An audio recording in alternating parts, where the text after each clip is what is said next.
You're listening to the Gender Reveal Party podcast. I'm your host, Jay Pryor. This isn't your usual gender reveal party. There will be no baby sex parts. This is the real reveal, where we reveal gender through stories of brave humans willing to share their lived experience. Enjoy the listening. I sure enjoy making it. Welcome back to the Gender Reveal Party podcast. I am delighted today to be with a new friend. This is C. Alexandria-Bernard Thomas, who is a non-binary queer poet, performing artist, writer, author, and just released a new book that I'm so excited to hear about. And so welcome to the Gender Reveal Party podcast. Thank you so much for accepting our invitation to come and talk.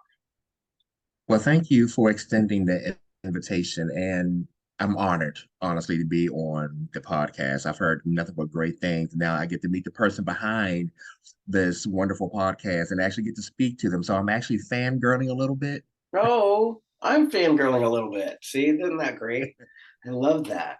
Because, you know, when we're in it and doing our stuff, we don't think about the impact sometimes we have on other people. But your impact is like huge and growing already.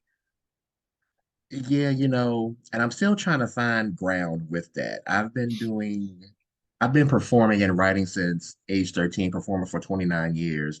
And I think as an artist, I'm still trying to find that balance of yay and humility all at the same time, because it's Right. very I'm very awkward when people give me compliments and my flowers. I understand. I do. I understand that. The hardest, it's interesting because I'm an artist, performer, and executive coach. Like, so part of what I do is I speak and keynote, but I also coach people a lot, and I teach and train around personal development. And one of the things I teach is being able to accept the love. And man, it's the hardest thing for me to do for myself all the time. It really is. It really is. Yes, it is. It's not. I've gotten better. Yeah. I've gotten better, but it's still a task, so to speak. Got it. Got it. Well, I would love to hear your story and tell us all about your book and what you're up to, and like just anything you'd like to share with us, what's on your heart. There's a lot going on in our world and our country right now for folks like us. And so, I don't know, tell us who you are, C. Alexandria-Bernard Thomas. A loaded question. I am as you mentioned, a non-binary Black queer artist, poet, teaching artist, orator. I've been writing poetry since age of 13. I've started writing poetry so I can make sense of what was going on with myself as a child and what I was experiencing from that end. I am a survivor of child abuse, and that's where my poetry stems from, or started to stem from, I should say. And just pouring that natural emotion into words and just giving it its best. Poetry was the first thing that listened to me, and I accepted it. And it became a diary.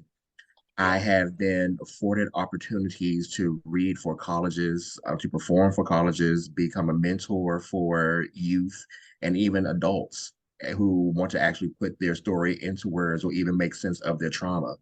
I do a lot of trauma work as well, centered around abuse, domestic violence, Black lives, LGBTQIA, all of children. I do all of that. And hearing people say, you've told my story. I never knew I would ever meet someone who has gone through what I've gone through and experienced what I've experienced. And you're a walking testament that there can be a positive out of the negative. And that's a huge responsibility when you think about it, because when it comes to trauma, especially your own trauma, when you start to experience it, you don't think that there's a way out. But the loophole is there is, because if there was a way in, there is a way out. Yes, trauma does stay with you, but you have trauma. Trauma does not have you.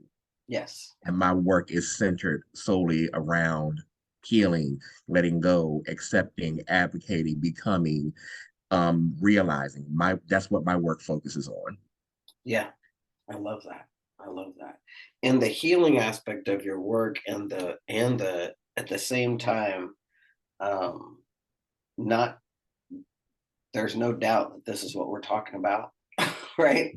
The honesty of your work is so palpable and powerful.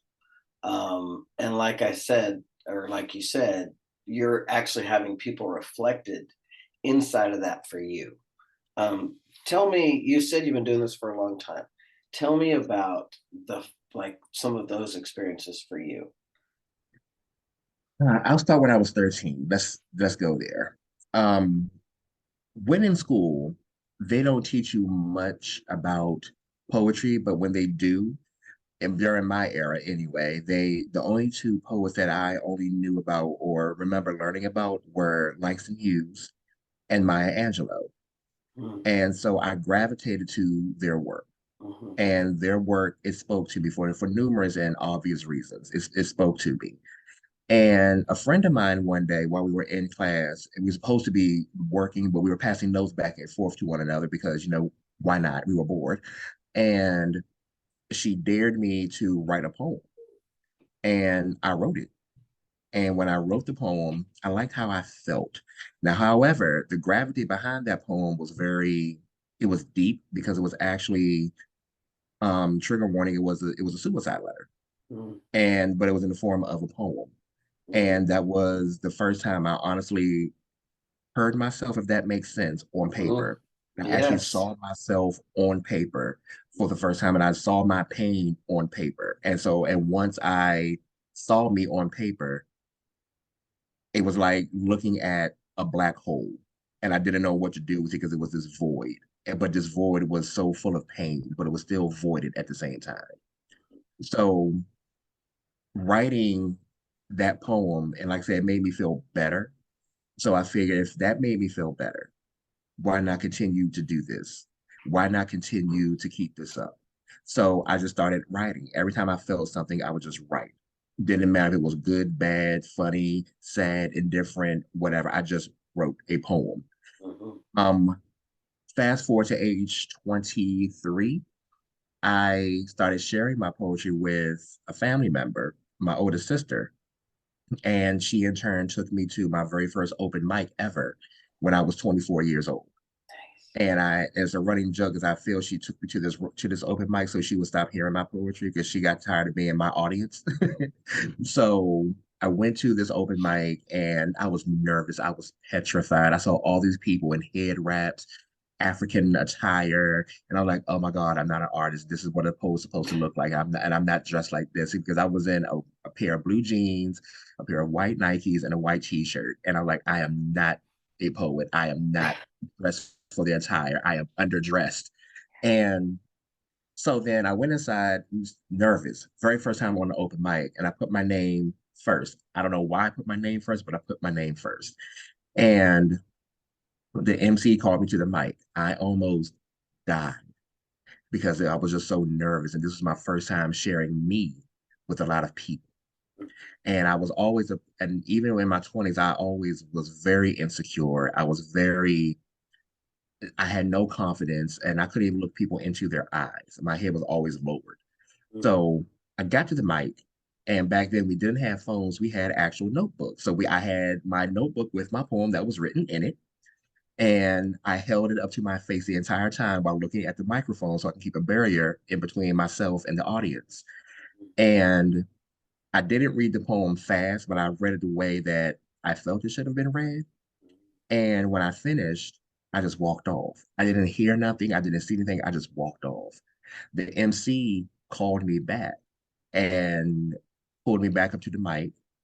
And she said, "This was for you." And it was people just clapping and applauding. And it was a standing ovation because it was a seated event and it was a standing ovation for a poem that I shared about my life. mhm. And that was the day that I had my first person ever to come up to me, stranger wise, to say, "You told my story You told a story of a friend of mine, and I am so proud of you. And so what that made me also look at it as I'm not the only person who experienced and who was going through something or who have gone through something. And what began as a hobby ended up becoming something bigger. And that was, I think it was at age 24 when I actually realized I had a gift. And that gift was eventually going to turn to a purpose, but I didn't know it was going to be a purpose. I just knew I had a gift and a talent. So I just put it all into words. And that's when I published my first book was that same year in 2004 as well. And that I raised the money myself for the book, got it published myself, self-publishing. I recommend self-publishing if you've published your first book. It is a lot of hard work, but I really recommend self-publishing. I agree. Um, so once I published that book, Moods Ring gained a lot of traction from people in the community. And I was invited to read at community events, more open mics. And I said, okay, so I'm really am doing something here. And so what began as, like I said, turned to something bigger, it just grew and grew and grew the more I had fire behind my name. And so the rest is just history. It just kept going. I have stood on stages in front of Nikki Giovanni. I have shared stages with, I've actually had lunch with her too. I've um I've had an opportunity to speak with Nikki Finney. I have I've been recognized by the Queen and Princess of Sweden for the work that I do, for the advocacy work that I do in child abuse prevention through their nonprofit World Childhood Foundation. I have I'm set on the board of directors for a nonprofit that deals with child sexual assault. Touch Me I'm Tellin. I have It has been so many doors that have opened up with my work that I never thought would have opened, and they're still opening, and they're Mhm. still, and even with the doors that are opening, as my friends say, you're actually adding on to your house. You're Yeah, adding additions onto your house, and you just keep going, keep you still remain with the same foundation, but just keep adding on to that house, and that's what I'm doing. And with the release of my fifth collection of poetry, Reclamation, it feels so, and I apologize for the noise in the background. um, and so, with everything that I'm doing with my work and with Reclamation being released, the doors that are coming, the doors that are opening, forgive me, is just, I can't believe that they're still opening in the way that they're opening. And to the people who are walking through them with me and actually want me to walk through with them. nice. Hmm. It's amazing. Nice. I love that. So it's a beautiful time in your life. Very, very beautiful time in my life. Yes. Yeah. So one of the things I think that you and I have in common a lot as trans non-binary humans, or I'm a trans uh, non-binary human and you're a non-binary human. We use they them pronouns. We're in an interesting place right now, and I don't know if people talk to you about this a lot, but people ask me all the time, Jay, how do you manage, you know, with everything's going on out there, to not be scared and freaked out and focused on that. And you have that extra layer of being a Black queer. And so all of that, and what I can see is that one of the things that you do and I do with our art, with our creativity, is keep focused on being that positive, healing. I always say I'm going to love the transphobia out of people Mhm. because that's my job. And I want to stay focused on that rather than when giving all the energy to all that negativity. Um, and you are definitely, clearly a light. Um, Even though we're talking about dark things sometimes, we're talking about trauma, you're clearly a light in the world, and also someone who identifies as a non-binary human. How's all this impacting you? What are your thoughts on it? And you know, talk to us a little bit about what's it like in your world these days in our political climate, and that, you know. All the things. You know, as you said, the extra layer being Black first Mhm. before even being queer, that's just a layer by itself. It's a lot Yes. to juggle. But however, I don't let that stand in my way. Do I know what's going on? Yes. Am I oblivious to what's going on? Absolutely not. Do I turn my head to what's going on? No. It's it's my reality. Unfortunately, it's my reality. However, how I navigate that reality is up to me. All right. I don't allow what other people feel or what they think dictate how I present myself as a Black person. I was born a Black person. I was meant to be a Black person. That's how I'm going to show up. That's how I'm going to present a Black person. Your issues or whatever that you may feel, that's nothing to do with me. That's all on you. So that's something that you need to deal with. And I'm not going to say I'm going to, meet them with hate, but I am going to meet them with firmness and let them know that I'm not going to back down because of it. And then you couple that with being queer, it's the same thing. I'm not going to back down because of how you hate. I was born queer. That's just the bottom line. And then now be a non-binary. On top of that, it's the same thing. I'm not backing down. I'm not going to back off. I understand that, people have differences and they have opinions, and I don't mind that. But it's when those opinions become very malicious and very dangerous and violent and stupid. that's when I really that's when I do have a problem, a big problem, because when now you're just actually full on starting an attack for no reason.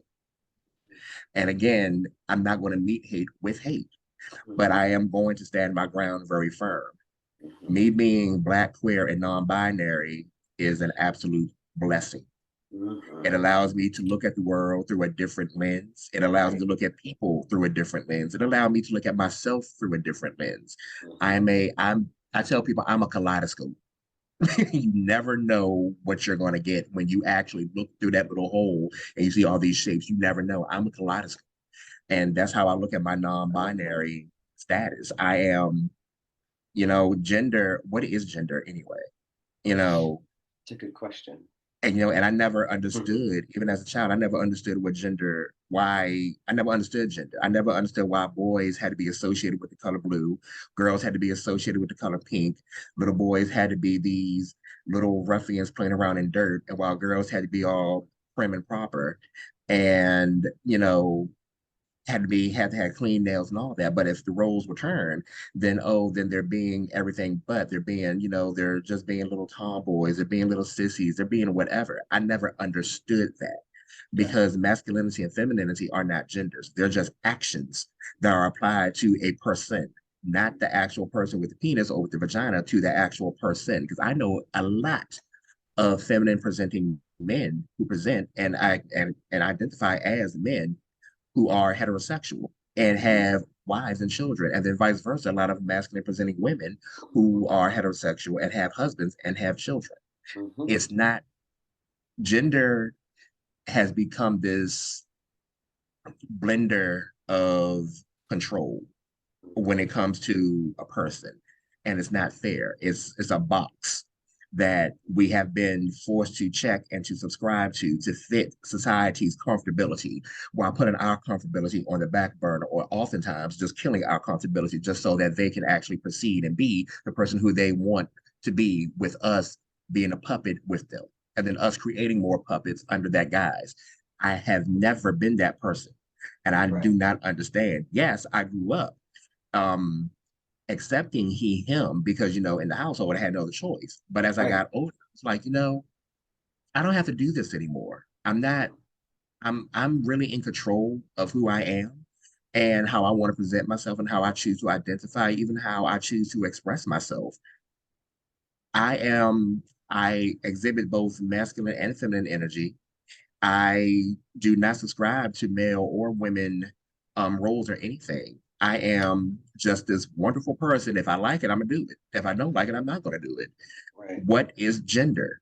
I never understood it, even down to wearing like women's clothing. You know, Prince did it his entire life, his entire life, Uh-huh. and was straight, one of the straightest men you could ever come across. Uh-huh. And it's just like, what is gender? What is Uh-huh. this association with gender that is so damn demanding that you get scared when someone step out of he, him, or she, her, and Uh-huh. become they, them, or even become a trans man or a trans woman? What is gender? What is it? Right. Right. Like, Yeah. and I cannot get a concrete answer when I ask that question. What is gender? What is that? Well, I mean, I think there's a lot of exclamations. I can tell you what it's not, which is the sex that you were assigned at birth, that you were, the, the biological sex that you are, whatever that is. Whether you're assigned to female or male at birth, it's not that. It's not that. It's a lot of other things. And it's interesting. It's an interesting time right now. I tend to just do just like you said. I know what's going on, and I'm aware of it, and I trust that the right and perfect people are out working on that while I'm bringing awareness to all the things that are great about human beings, and that also includes talking about being non-binary and being a human in the world who doesn't ascribe to the binary um, gender norms that the rest of the world has spoon-fed us our entire lives. So Mhm. yeah, yeah, yeah.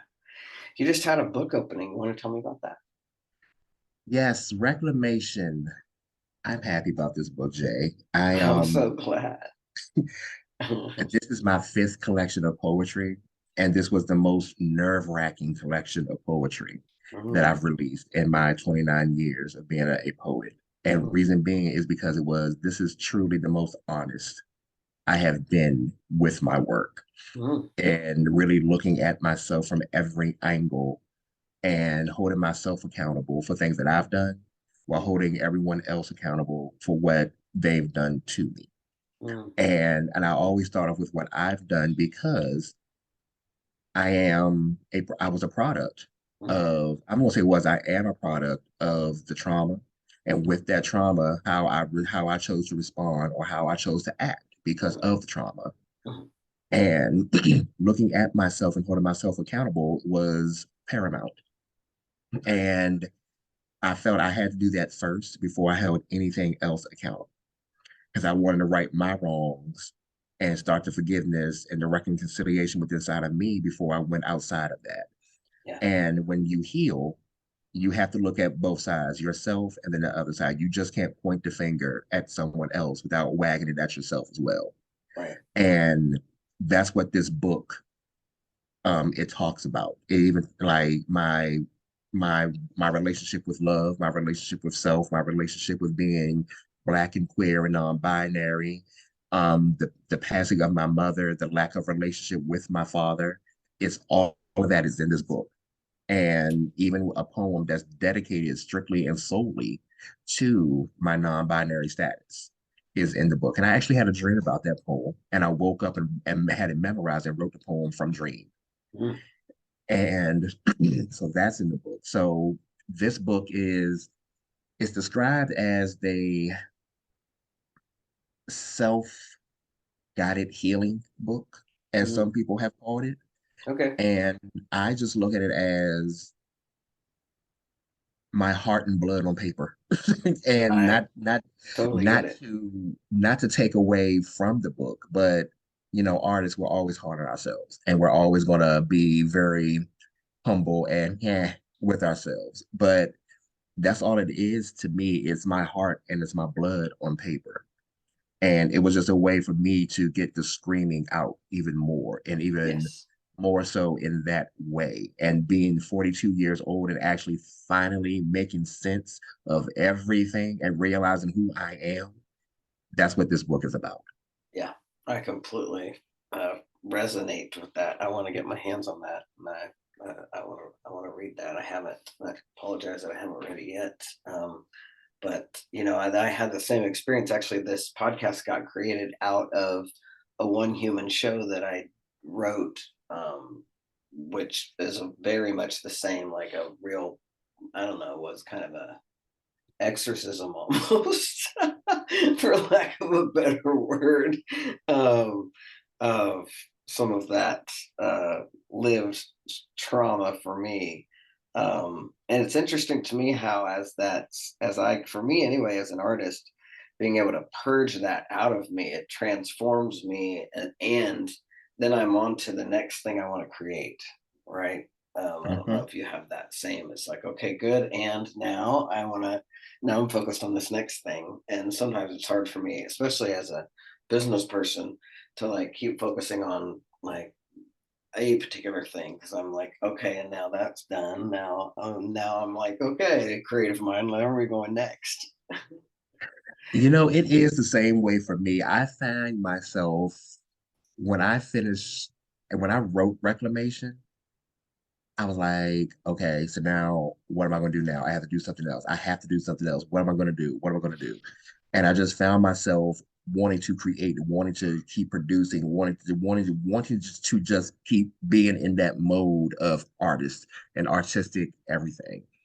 And also on the other hand, not knowing that I could also use that creativity to focus it into another direction of actually of promoting, of creating like ways I'm going to promote and graphics and things of that nature. But Nice. that I feel you on that Mhm, because that's one thing I would say with artists and creatives mhm. is that we once we do one thing, we sometimes want to just keep going because the energy and the flow is just there. The muse does not want us to stop, or we just don't want to stop the muse from stopping. Right.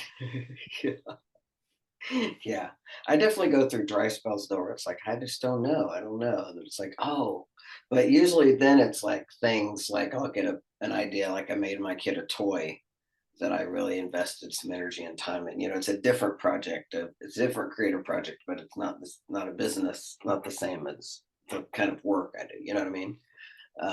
It's interesting how that creative energy still comes out, in a direction of creating something. Um, it's kind of fun. You know what? Sometimes I look forward to the dry spells. Mhm. Sometimes, and I Yeah. look, and I look forward, I understand. and I look Mm, forward to them because my brain is constantly going. mine too. Every single one of my friends can tell you I am always doing something. My hands is always in something, even in my sleep.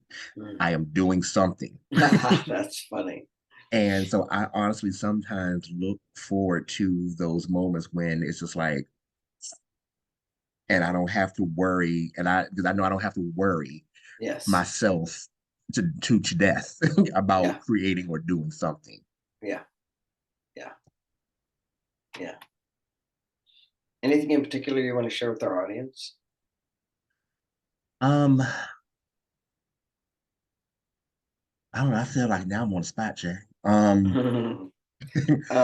I would love for you to share your poem with us before we go, for sure. um, But before that, I can share a poem with you. That's not a problem at all. Let me see which one I'm going to share. I think I'm going to actually, I know I'm going to do one from the book. This one is titled This Smile. This smile right here ain't no accident. On purpose is this smile. Intentional, charismatic, focused. This smile is sexy. Barefoot, rooted in soil, ready for the world is this smile. Ancestors rejoicing, wildest dreams coming true. This smile is everlasting. This smile has a past, but is present with the future. This smile exists. Be determined, said this smile. Ain't nobody got nothing on you. Fervent is this smile. Yes, mix cunty hunty work. This smile. All I see for me is better days. Shouts this smile. This smile is affirmation. And I know you love this smile, not as much as me. This smile is confident. Learn to let go. Is forgiveness. Dances like no tomorrow. Freedom is this smile. This smile is important. This smile is kind. This smile is smart. Looks in the mirror and sees my mama. this smile. I'm here alive with this smile. I'm a survivor, fall to my knees, give thanks for this smile. Never giving up this smile. Unapologetic is this smile, never turned its back, looks forward with this smile. Grateful, grateful, grateful is this smile. I cried with this smile, became one with this smile. Stop pretending to smile with this smile. I fought for this smile.